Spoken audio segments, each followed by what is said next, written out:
Hey, how you doing? J-Man here, and welcome to yet another edition of the Launchpad podcast. It is season 2, and we have a great guest lined up for you. So I decided when I started doing these podcasts, it wasn't going to be about the Rona, right? But the Rona does affect us all, so I want to make sure that I'm giving you the proper tools and putting you in front of the proper people to help you navigate these really uncertain times.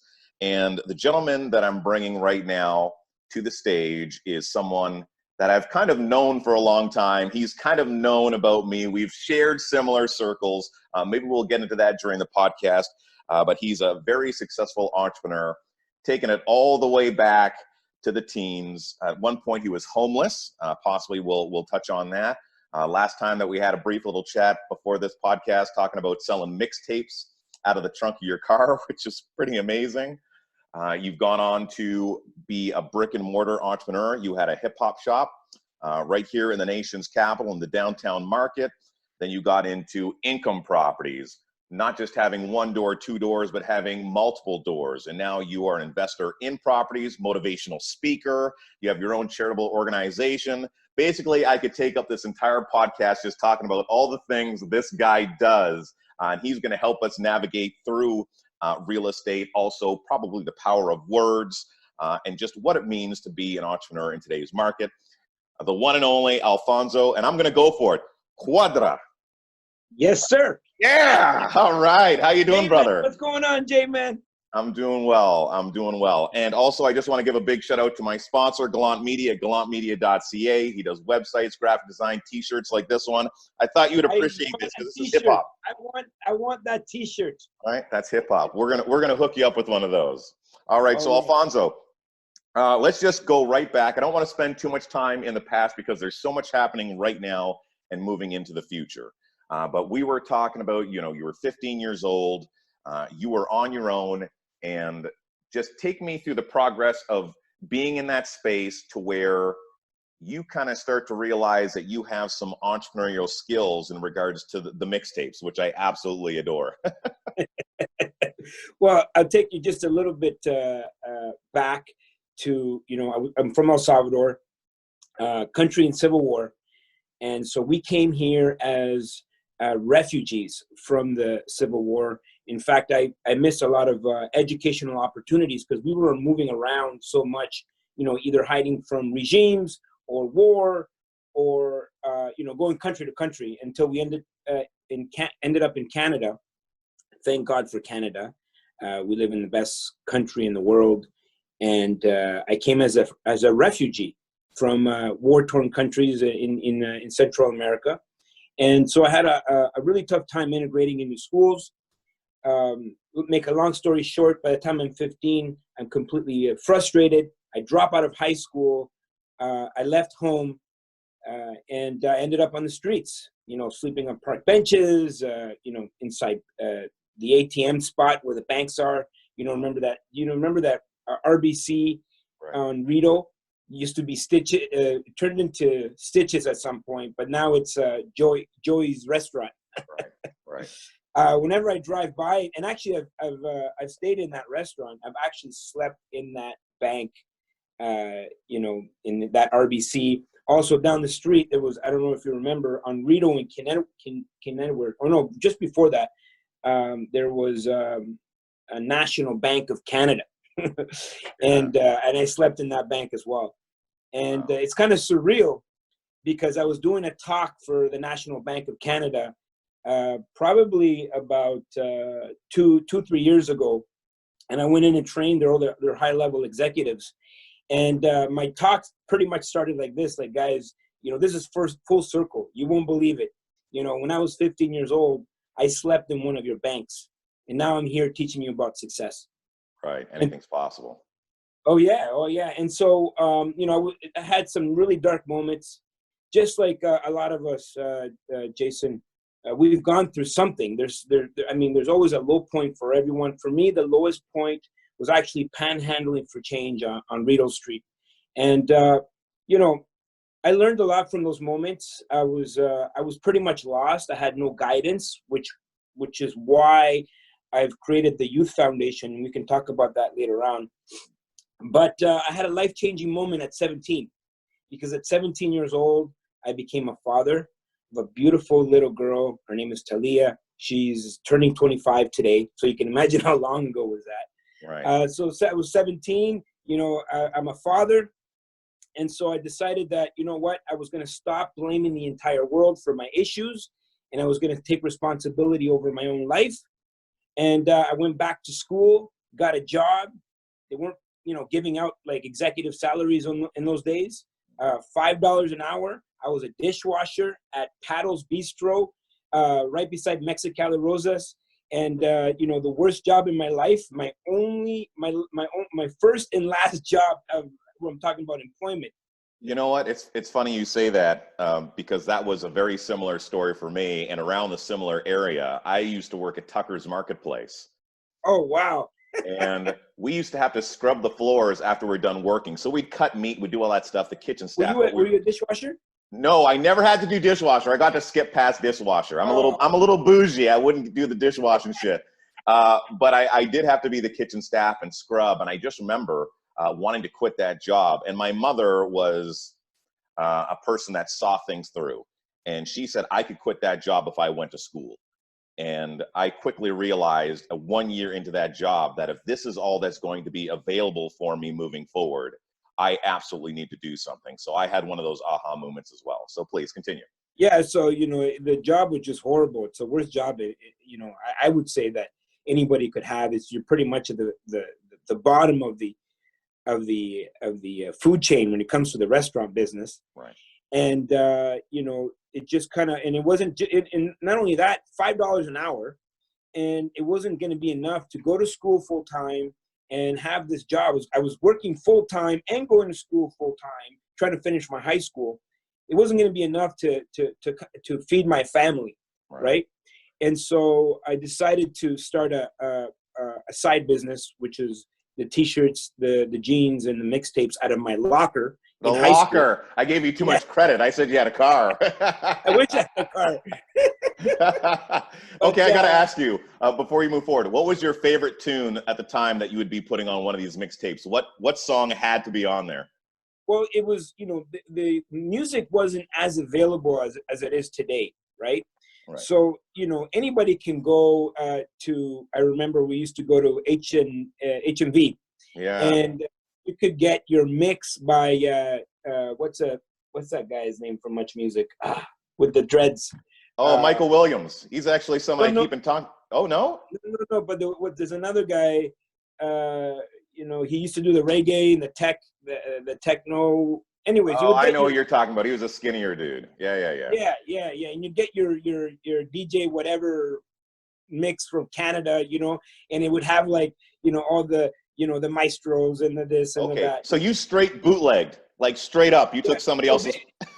So basically what I would do is in Toronto, you could go get on the streets, you could get the real DJs from New York, right? So the Tony Touch, the DJ Flex, all these guys that you couldn't find at HMV. Right. And so I would just dub it. I would go to the dollar store, and I would just dub like 20. You remember, you go to the dollar store. Absolutely. When cassettes were a thing. I have a cassette in my table over there. Yeah. And so, I was the kind of kid, and you probably have this kid in your mind that always had a backpack with always something to sell in the backpack, right? And I had this dream of opening my own physical location, a hip hop clothing store. And in 1996, when I started, that was a tail end of a recession. And I remember people were like, you can't start a business. You need like to have a business license. You need to have like a business education, an MBA. And by the way, there's a recession. I tell people all the time, like, thank God I didn't even know the meaning of the word.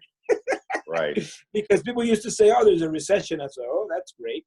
I mean, it didn't mean anything to me, right? I didn't have anything. As far as I knew, my entire life was in a recession. Yeah, that's great. I love that. Yes. Right. So I did, when I graduated high school, I got my friends involved, and pretty much 96% of my friends said, you're crazy. 4% said, you know what, there's something to you, right? And they all believed in the idea, and I managed to raise about $2,700, and I used those $2,700 to open my first location on Dalhousie Street, way down near Downtown Records. If you remember, like Dalhousie was like, you're almost into Quebec at that point. And and I opened. We took part of it first and last month's rent, so that was about $2,000, if you can imagine. $700. We drove down to New York City, and we bought from street vendors or whatever $700 worth of merchandise. Right. Brought it back, and we were completely sold out within that first day we opened. We actually had to close the store the next day and say we're out of inventory, if you can imagine. Right. And that $700 turned into $2,000, and the $2,000 turned into $4,000 of merchandise, and those $4,000 turned into $8,000. And then by the time I was 21, I had locations all across Canada, and I discovered that being an entrepreneur was it's exactly where I needed to be in my life. Right. So a couple of takeaways from that would be, number one, your circle is really important, right? The people that surround you. You go with the people that support you. Number two, being bulletproof. What's a recession? It's great, right? You didn't buy into other people's beliefs, right? You didn't have their ceiling. Your own expectations were just wherever you thought you could go. And now I'm really curious, you get into this brick and mortar business, you're hustling, you're reinvesting in yourself, obviously, which so many people don't do. Why hip hop? Where did hip hop come from? Well, like the music, the culture, everything. So I was completely engulfed in the culture, right? And we did start a rap group earlier on when I was 14, 15, and I just couldn't memorize my lines. Bad rapper. You're a bad rapper. Every song turned into a freestyle. I was gonna say I just couldn't remember my lines. Part of the culture is dancing. I can dance. I can salsa. Of course you can. But I wasn't going to be able to make it into a business. Now the next thing was sports. Well, I'm 5'6", so basketball wasn't going to be the thing for me. Right. Especially being in Canada. And I looked around the marketplace and I said, there's nobody feeding this marketing in Ottawa, especially the hip hop. And that's what I knew. And I always tell people it's easier to leverage something and then the business skills will come as a result of you doing something you love, because it wasn't just for the dollar signs, right? It was, of course it's a business and I wanted to make a living out of it. I just wanted to do something with my life, other than dishwashing. But I wanted to do something with my life that was interesting and I can bring value to the marketplace. And that's why I chose hip hop clothing, right? Right. Okay. Later on, things changed after 9/11, where we had a contraction, and this is the first time I ever understood the word recession. And it was a mini contraction. It was similar to what we're experiencing now with COVID, where it's kind of like all of a sudden, boom, everybody just stopped spending, right? Everybody's scared. Everybody's glued to CNN and seeing what's happening. It was about a 6-month contraction. I mean, all my goods were coming from New York City at that time. They stopped all travel between the Canada. They closed that border between Canada and the U.S. in terms of goods going back and forth. And so I was like, whoa, and I really felt it. And it was such a harsh contraction for me that I almost lost everything. Right. And I lost sight of, business, and because I just thought like it was just going to be ongoing expansion for the rest of my life. Until I was smacked with an actual recession. I managed to kind of turn things around, but the second time I said to myself, I need a secondary source of income that's indestructible, that's Armageddon proof. Right. And this is when I got into real estate. And so I managed to go back and rebuild my business pretty much from scratch, almost at the brink of bankruptcy. Wow. And rebuilt the business. But now what was different, instead of taking the profits and buying, trucks and jewelry and T-shirts and clothing and trips, I put it all into real estate. Yeah. And build a portfolio that was in my mind, I was saying recession proof, Armageddon proof.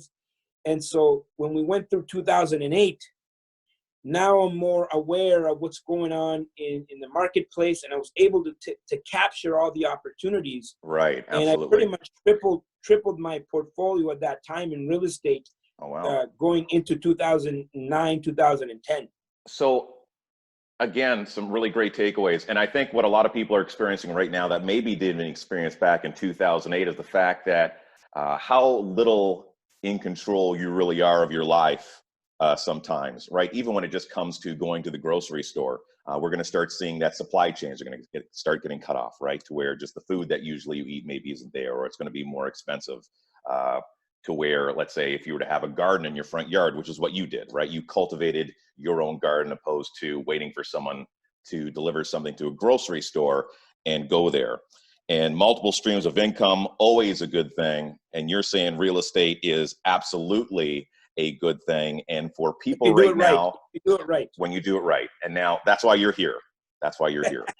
And now, we're going to be heading into a global recession. It looks like this is going to be we are currently worse. In a global recession. We are in a global recession already, and there are people like yourself that are extremely excited for a period like this. And let me explain that term before I hand it over to Alfonso. Is that there are opportunities that come around in life, and for an investor, when things go down and things are cheap, for the people that are prepared, they're out there buying. So if you're wondering how anything is being bought and sold right now, it's people like him. So for the individual right now that is looking to diversify and they're thinking about an income property, is right now a good time for the average Joe? What is it that they need to have to be prepared in this landscape right now just to get started?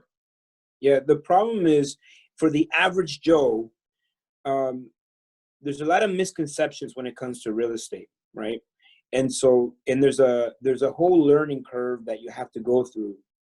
I don't think the average Joe is in a position to go out there and really truly capture the opportunities in real estate, like someone that like me that is seasoned and been doing this for about 20 years. Mm-hmm.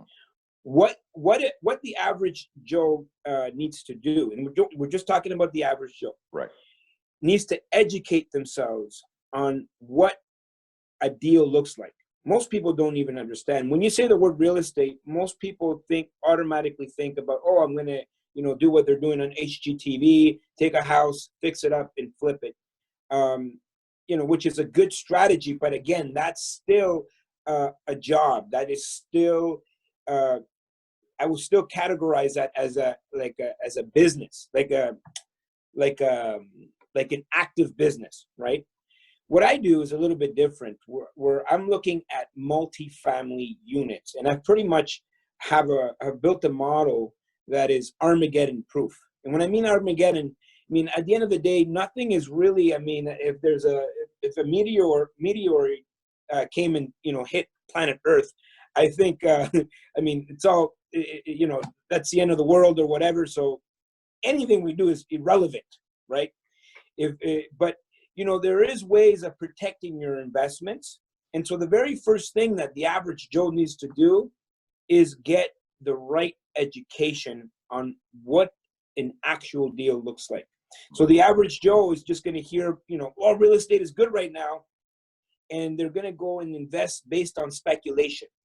Right. As an investor, we make decisions based on the numbers. So number one thing that people need to do, and especially right now, because real estate will have a lag. Right now, there's amazing opportunities, but the actual opportunities are going to come about 6 months to a year after the lights go on. So basically, when we all go back to normal, or whatever the normal is going to look like, The actual opportunities will come a year, 6 months to a year later, because there's always a lag in real estate. Perfect example. Yeah, go ahead, please. Go ahead. No. Finish the So example. perfect example, 9/11 mini contraction. Right. It was like, boom. It was like the first tremor, like boom, right? And so we knew something was coming, but it actually lagged all the way till 2008, right? Actually, towards the tail end of 2007, 2008, and the bottom was 2010, right? And these are market cycles. And as an investor, we're always expecting these market cycles, and we're ready for them.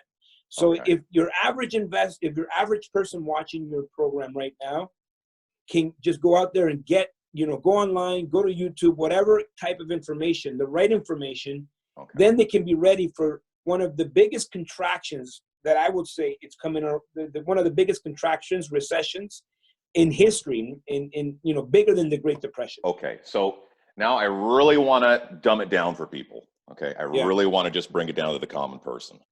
I own a house, or maybe I'm renting. I have a little bit of equity. Maybe I have a little bit of money on the side. How much do I need to get started? Is this something that you're only going to suggest go out there and buy properties and that after they educate themselves? So first, number one, educate. So then number two, you have to have the buying power. Would you suggest that somebody does that just has a little bit of, equity in the home and doing a refinance? Do you suggest that they save up money on the side? What would you say would be the first really solid step towards going out there, purchasing an income property and making that a reality?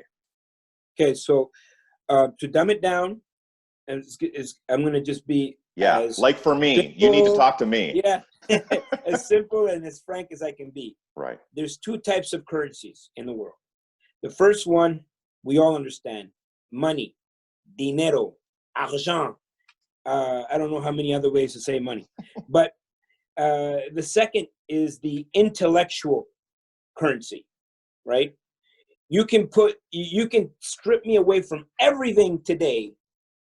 I can start with zero money and then end up bigger and better than I ever was before, because I have that intellectual currency. So not only is the education key, but you need to take the proper steps. The worst thing people can do is act based on fear or speculation, because everybody else is doing something. You're going to just go start taking money out of your property and start investing without really understanding. So here's some of the levels, okay? So at the very beginning, you don't know anything, right? I didn't know anything. I had to search for someone in my community that had the results that I was looking for, and whatever it takes, either work for them for free, do something, offer them. I offered this guy, $10,000 a month. It doesn't really matter. The money is irrelevant, right? Compared to once you have the intellectual currency, now you can really make moves. Okay. And so that's going to make the biggest difference in the average person's life. So the money is not important, you're telling me. So for instance, it doesn't matter if I'm renting my home or I own a home. It doesn't matter. You're saying I don't have to have $10,000 in the bank. Just as long as I have the education, then I can make the smart moves financially to make it happen. That's number one, right? Okay. Now the money will come from somewhere. Okay. Right? The money will come from somewhere. But if you have the intellectual currency, you can attract the money. For example, you asked me a question. Why did I start in hip hop? Because I was very knowledgeable in hip hop. I mean, do you remember The Source magazine? Yeah, of course. I would read that cover to cover. I could tell you, all the rappers, all the groups, and why. What was their mic score? I could tell you everything, right? And so I was knowledgeable in that industry, and I was able to convey that knowledge to the people around me, where they believed in me, so they can. So I was able to raise. Now I'm at that time I was 19, so I was able to raise $2,700. But I wouldn't have been able to raise those funds if I didn't have the intellectual currency in that space, right? And so if you have money, great. If you don't have money, great. At the end of the day, you can still get started. In fact, you're better off if you don't have money, because if you have a little bit of money, the problem is you're now in conservation mode. You're scared, right? It's like never take advice from a millionaire, because a millionaire is just conserving. Right. The advice that Warren Buffett is giving you today is not how he started his business, right? It's not the same Warren Buffett that got him to where he is today. Right. And so you have to reach out, find a mentor to get that intellectual currency. Once you have it, no one can take it away. Right. I agree with that so strongly. Your ego is not always your amigo, and so many people kind of want to do it on their own. All the best coaches in the world have coaches. There's nobody out there that doesn't have a coach. So to go out there and find someone that's done it before you. Matthew Britt said something very similar as well, and I believe that as well. And we were talking about Robin Sharma just briefly in regards to his 5 a.m. club. But, he always goes on about the value of books and the fact that people that have gone out there and achieved the goals that you already want to achieve, they leave the blueprint behind. So you have to make less errors if you decide to, heed the warnings that they give you and educate yourself, like you said, making sure that your brain power is in the right place. Success leaves clues. Right. Absolutely. Right. That's really wild stuff. So I'll give you an example of where I'm coming from, and maybe there's other people that are in this situation. So 3 years ago, I invested One Door. So it's a property for, a family. It was a family home, and I had the opportunity to invest when my mother passed away. So it was something that I was stuck with. Okay. I made the choice just to go for it, just to get into the game. Yeah. And I know that you're not a big fan of One Door. Some simple Simons like me have to start that way. Now, if I could do it in a perfect world, I'd probably want to have at least two, like a duplex, right? So if one person's not paying, at least there's someone on the bottom that's paying my mortgage. I don't want anything coming out of my pocket. I want money going in. We're going to talk about that in just a little bit, because I know you're a big fan of cash flow. So there was an opportunity that I had. I took it. There's condo fees, which I don't necessarily find to be all that attractive.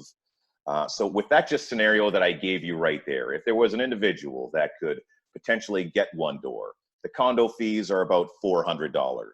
I don't have any background in real estate, and the education definitely wasn't there, right? But let's say if I was just a little bit more educated, if there's an opportunity there that seems good, would you tell that person to buy One Door? Or for today's market, are you saying like it's a duplex or bust? If you're going to buy One Door, live in it. Yeah. So good question, Jason. And I've been saying this for years.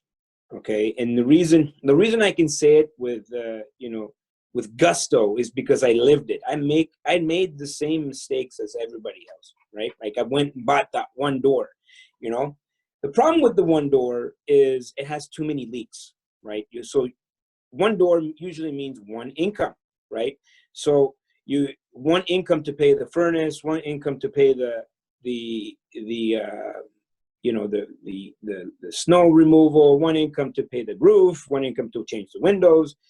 And so usually the One Door is actually the most expensive piece of real estate that you could ever find, right?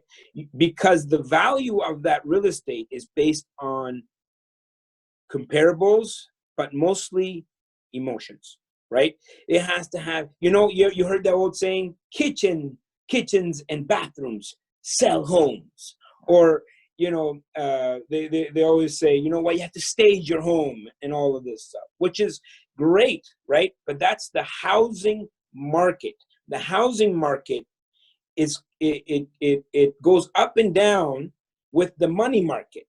And the money markets go up and down with people's emotions and how they feel, right?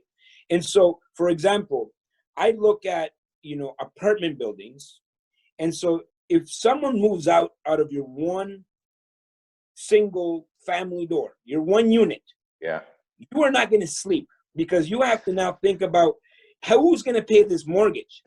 If someone moves out of one of my 36 unit buildings, it's a non-event. Right. It's a non-event for me.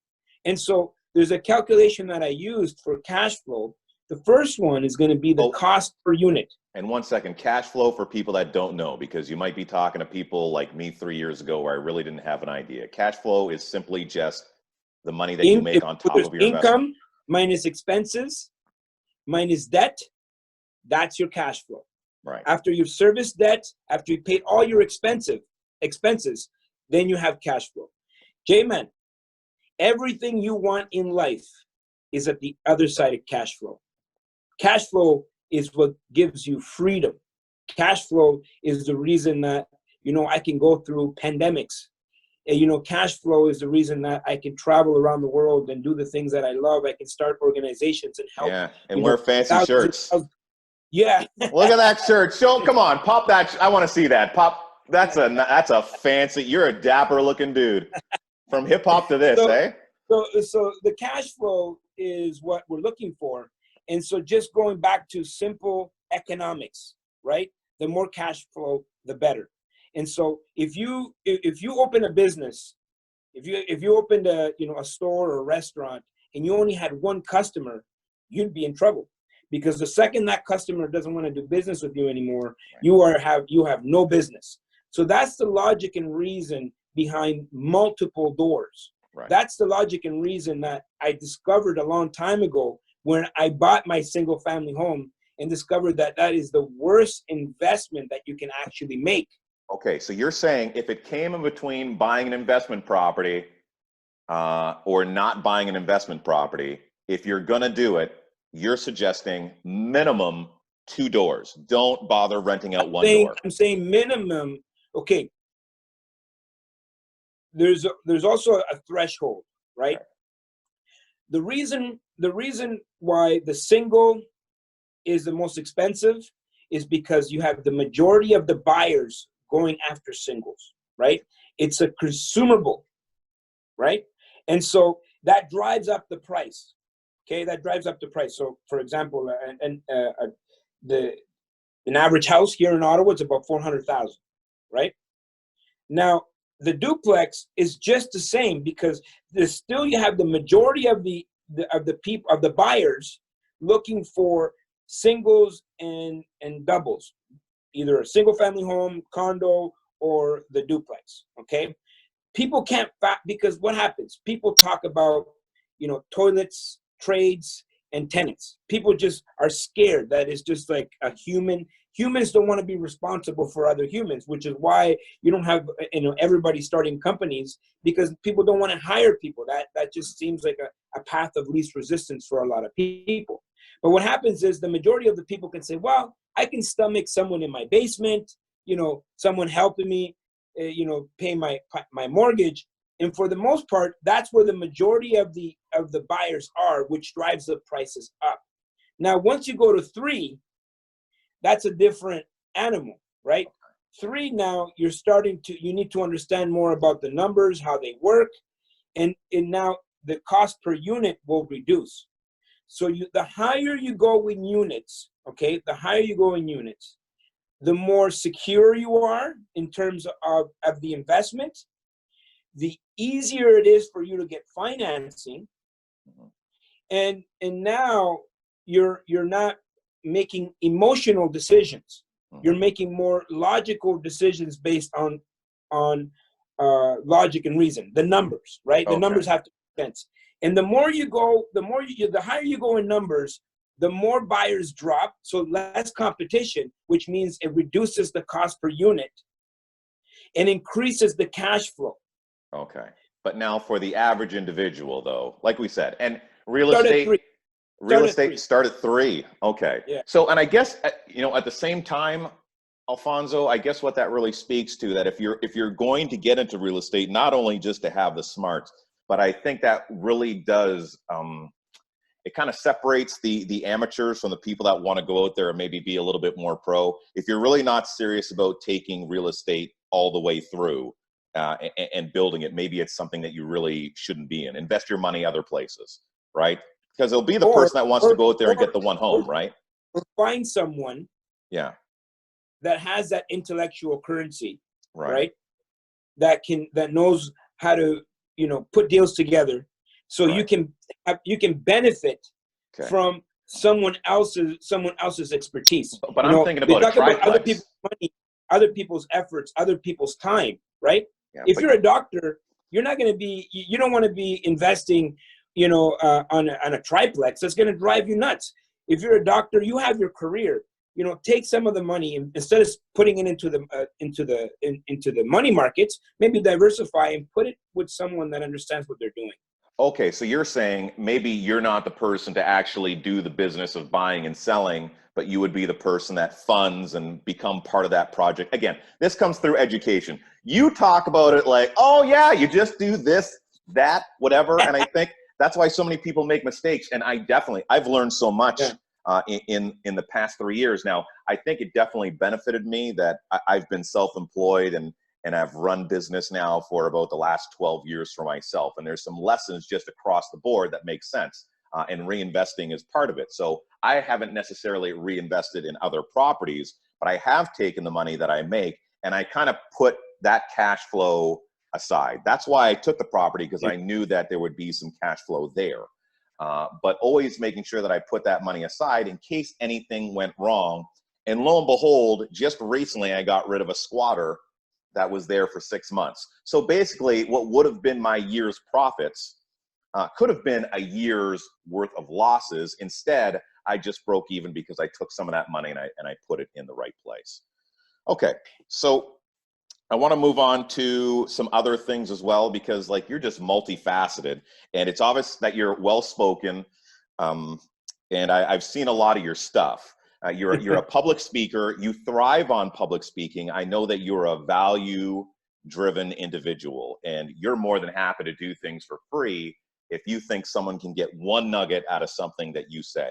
So I know that you're involved with Keyspire. Now, I'm not 100% sure about what it is that's being done. Because I know that you do public speaking for real estate. Is it just public speaking in general? And what are the things that you're most passionate about speaking outside of real estate? Yeah, so I do training for Keyspire, right? They do and it's a real estate educational company. But on the other side, I have a keynote business, which I give keynotes all across North America, and it's about a 40-minute presentation, a 45-minute to an hour presentation. Is pretty much I go through my life.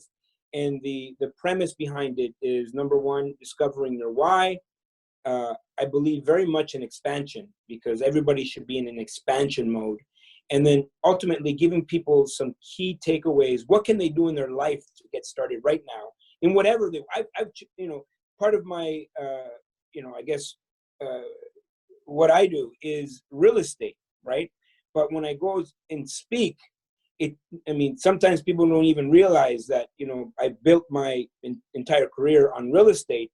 They just want to know, how can I do it for me? Because not everybody's going to want to go out and invest in real estate. Yeah. So some people just want to grow their business. Some people just want to get better at their career.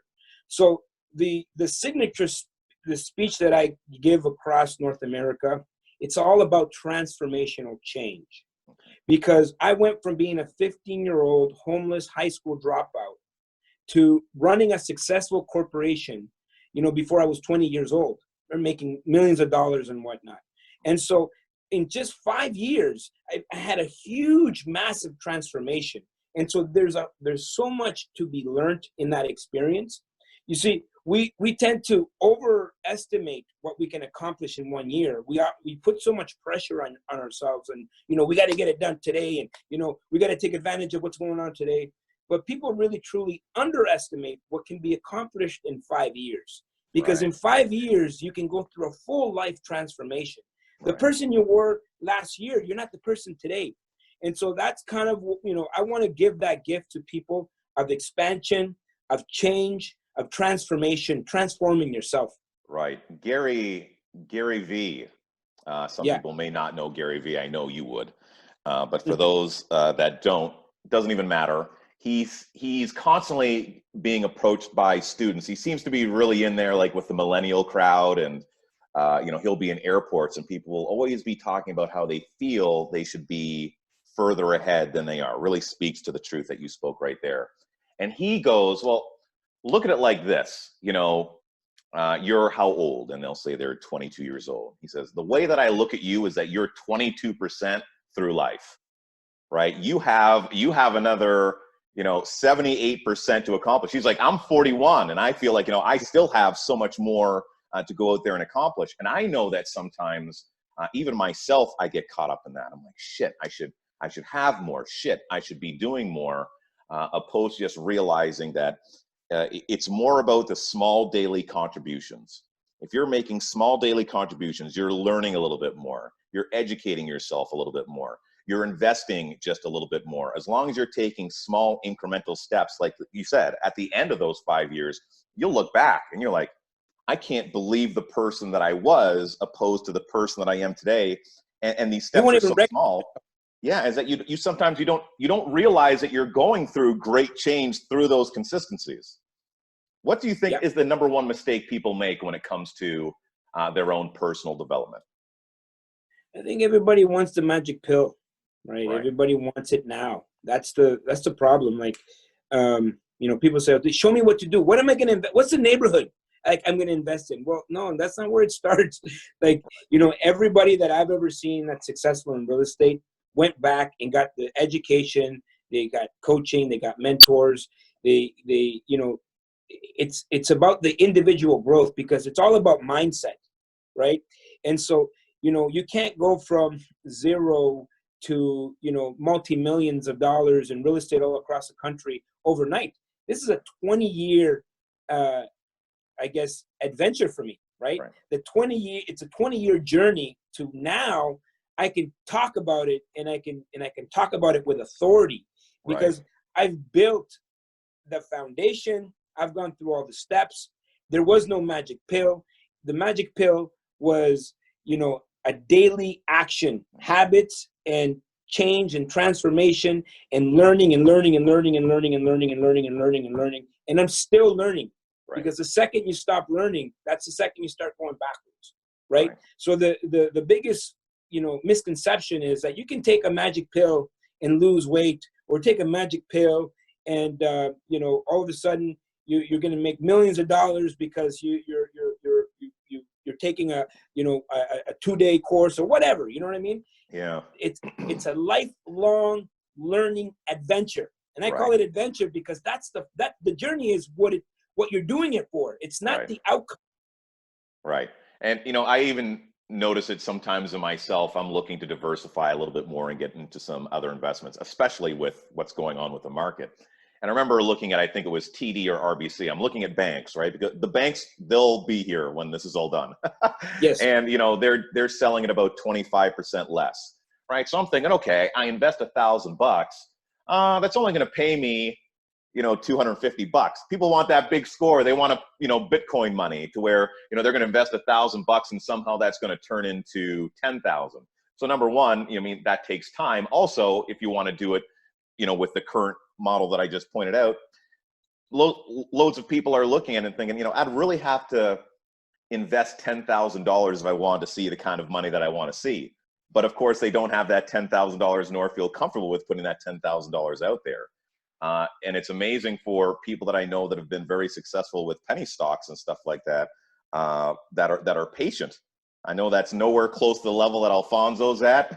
That's a little bit closer to maybe what I'd be doing as I learn. And I think it's great that there's a lot of people that are out there right now playing around with markets with small amounts of money, and just seeing, how good they are at reading the market. And then hopefully that leads to greater education and meeting up with people that know what they're doing, opposed to just trying to navigate this type of stuff by themselves. And if you're curious and you're looking for help in these areas in regards to income properties, the right steps to move, make sure that you're talking to this guy. I want to make sure, I don't want to just say it at the end. I want to say it right now, that it's really important that you do talk to the professionals, because I'm telling you, just some of the stuff that you're saying to me now that I've learned, like through the hard knocks of life, you would have saved me a lot of trouble. Like, quite potentially, maybe what I would have done with that one door is I would have sold it just right then and there at the moment, and invested that into a triplex, like you were saying. So I want to finish off here with something that I think is just awesome. And I'm probably going to say that this is the most value-driven thing that you do, and that would be your youth foundation. And I believe that's driven towards entrepreneurship, correct? Giving people the tools, well, more or less, giving youth the tools, young, to where they can start to hone in their skills at a much younger age. So by the time that, these kids are, 25, 30 years old, they're already well beyond their 10,000 hours. Yeah, and not just, so it is a big component of it is entrepreneurship. Okay. Another component is also skill sets that they're going to need, like salesmanship. Right. If you learn how to sell, you can have employment anywhere, right?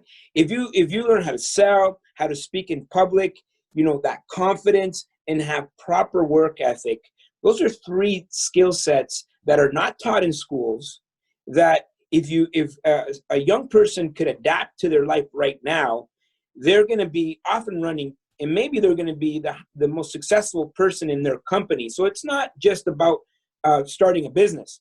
It's about, giving the youth the skill sets that I felt that I would have benefited from when I was 14 years old, 15 years old, dropping out of high school. Right. Because I remember a lot of these people used to come, we'd have these, people come to our high school. They put the entire school together, and then in the auditorium, and then this guy would come and say, "Oh yeah, you can do it, and it just never resonated with me. Right. And so a big passion of mine was just to go back and see if I can connect with some of these young people, because when I was 15, I was lost. I was completely lost.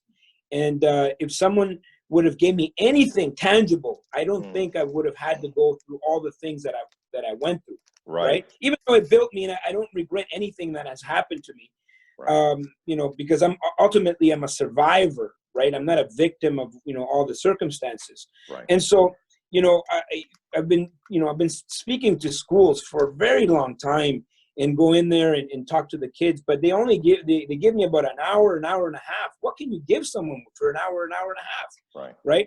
And so I had a meeting with the school boards, and I said, guys, listen, I really appreciate what you guys are doing, and I have another level that I'm willing to offer for free. Right. I want to do a 1-day workshop with these young people. And in that workshop, we're going to talk about the differences between consumers versus investors, the differences, between, starting a business and having a job, a career. We're going to go through public speaking. We're going to go through salesmanship. We're going to go through work ethics. We're going to give a well-rounded, workshop to these young people. And at the end of it, maybe they have some people that they can touch, have some touch points, so they can continue on that journey. Right. Mm-hmm. And so the school board said, Alfonso, like, we love your energy and everything that you want to do, but we think it's just a little bit too much for our young people. Mm-hmm. And what we would like is if you just come and talk to our at-risk youth. Right. And so I said, guys, I have no problem doing that. I love to talk to young people and encourage them and inspire them. But let me ask you a question. Who do you consider to be at risk? And then they said, well, the new Canadians, or people that are just, either have behavioral problems or that are going to drop out of high school.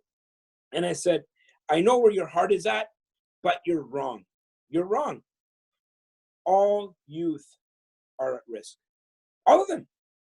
All youth in the world are at risk, because they're going through an institution, right? They're being institutionalized, right? And for the most part, that structure was based on an old model of an industrial era, where it needed to produce employees. And it's not the fault of the teachers, I'll tell you that, because everybody understands what needs to happen. The problem is they have no resources. There's lack of proper education. They're not looking 10 years ahead. They're just kind of dealing with whatever they have, right? And so And so I said, okay, well, I can do two things, J-Man. I can do two things. One, I could say, okay, guys, I just, that was a good shot. Okay, maybe I'll try again in 5 years and propose my thing. Or I could take the responsibility and take, put my money where my mouth is. Right. And so this is where the youth organization started. Where now we do 1-day workshops. And of course, we can't do that right now. Right. But the point of it is, it's like, we give them a 1-day workshop, not in a community center, not in a school setting, but I want them to come to a hotel venue with linen and feel like they're getting something. And I don't I'm not going to dumb down the information. Yeah. I'm going to give them maybe a condensed version of what I would teach adults. Yeah. And the result has been amazing. These kids at the end of it, they're like, wow, consumer, investor. And so, right now we're still getting started. We started in 2008. And, at the most part, I'm the only one delivering this program because I know exactly what I need them to know. Right. But I'm going to extend it. But if anybody that's listening to this and can put together 40 kids, once all this COVID stuff is over, put together 40 kids, I will fly down to anywhere across North America and I will deliver this program for free, 100% for free for the young people involved, ages 12 to 17. And, anywhere on my own dime. Okay. And we'll make sure they have the information for that too. And I might even try to do that right here in the nation's capital for you and save you the flight. And you're so right in regards to, every child being at risk. The school system, it is outdated, or at the very least, they could add a lot of things that would be of immense value, like understanding cash flow, like knowing how to write a will, like knowing what it's like to go out there and buy a property, like for so many individuals that go out there and purchase for the first time, it's incredibly nerve-wracking. And it doesn't have to be. Not everyone necessarily goes out there and gets educated about buying their first home. They're usually doing it after the fact. I'm on to what's going to be a third property, and I'm still shaking in my boots. And I have no one else to blame other than myself at this point. So you and I are going to be talking a little bit more about that. So it's great that you highlighted that. And that brings me to, I want to wrap up here. I want to ask you just a couple of questions, just, kind of like back and forth, because I'm just really curious. In regards to personal development, who's your go-to? Who's the mentor when it comes to the person that you read the most that spoke to you most clearly when it came to your personal development? Woo! There's a few. There's Give me one. I want one. Okay. I would have to say right now, Rich Dad, Poor Dad. Okay. Robert Kiyosaki, I think it was a pivotal moment for me to read that. And another one is Napoleon Hill, Think and Grow Rich. Oh, you threw in two, you sneaky son of a gun. You broke the rules. You broke the rules. And Kawasaki right now, he's actually speaking out really loudly in regards to what's happening with the outbreak right now and where to invest and stuff like that. If you're looking for someone really interesting to follow, especially right now, that would be the guy. And of course, checking out those books. I'm a big fan of, you know what? If I had to pick one right now, Jim Rohn. I'm not so much about like his books. I love his keynotes. I think those are fantastic. And as far as books, I get so deep inside of Robin Sharma. Wow. He was just someone that he's Canadian, number one, he's Toronto based. And he just came to me at the right time to where it kind of pushed me along my personal development. He didn't deal so much about the finances. Like, obviously you're like, give me the money. Mm-hmm. Show me the money. Get up, give me what do you do when it's payday, when your residuals come in? You have a little practice? Oh, you're talking about my rent day dance? Yes, give me a little rent day dance. Get up and give me a little bit of a rent day dance. It's a, hey, whoa, you're going to get us shut down. I won't be able to put this up on YouTube. Okay, last two. Favorite movie? Whoa! You hit me. This, I would say right away when you said that, I have so many, but I would have to say, the Pursuit of Happiness. Will Smith. It hit me. That hit me, man. I was like, I can relate. Yeah. And right. One of I think if you haven't watched that, go and watch it. Okay. And favorite artist? Jay-Z. Jay-Z, right? Jay-Z, and we're talking about all time. We're going to go Biggie. You love Biggie. I do. It's such a shame so many of these great names are gone. I'm a big MJ fan. When MJ left, I was like, that impacted. It was the first time that someone famous died where I felt like I lost something. Like, how ridiculous is it? It's like, oh, my heart. Yeah. Well, I'll tell you, when it comes to MJ, I mean, I remember being in Latin America, and I could sing a lot of his songs, and I couldn't even speak English. That's crazy. That's absolutely wild. Well, Alfonso, this has been an absolute slice. If people want to find out more about you outside of the information that will be here on this podcast, where can they go to find out more about you and everything it is that you do? You know what?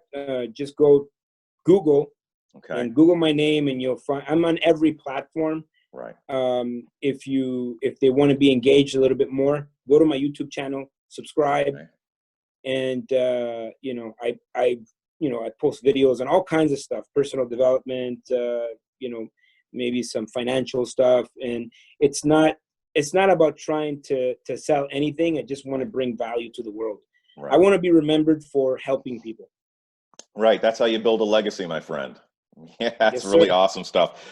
So you know what? I really wanted to have a chat with you for a long time. I believe it was last year when I reached out to you initially, and then I took a little bit of a break with my podcast. And I wanted to make sure that I got back into the flow again before we had a chat. You've been doing a great job. I mean, I've seen a few of them, and you have a really great interview style. And I'm also an interviewer because I'm so interested in people. But I'll tell you this: your voice, man. Love that voice. Maybe we should do one together. With my voice and your hips, we'll rule the internet. and your brains. Yeah. So thank you for that, Alfonso. Good job. Kudos to you. And it's what you're doing is amazing. Doing interviews like this, bringing value to people in a time where they need it.